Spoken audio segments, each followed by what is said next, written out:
Bizim patron yine gelin arabayı yıkatalım dedi. Boss wants to go. We want to go get his car cleaned up. It was all dirty. That's that.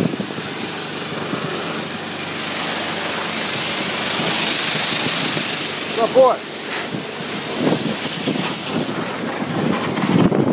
God.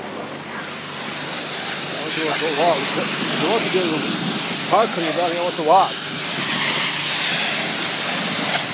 He wants to make sure that he does a good job.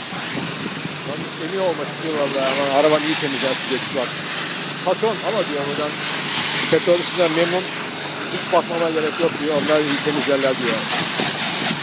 But he got very happy at the gas station over there. They said they did a good job over here, so I had to look. Right shot.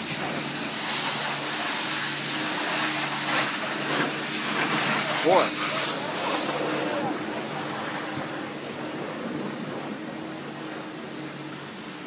Cukulat loves the fields. Cukulat yeşili seviyor vallahi. Ya.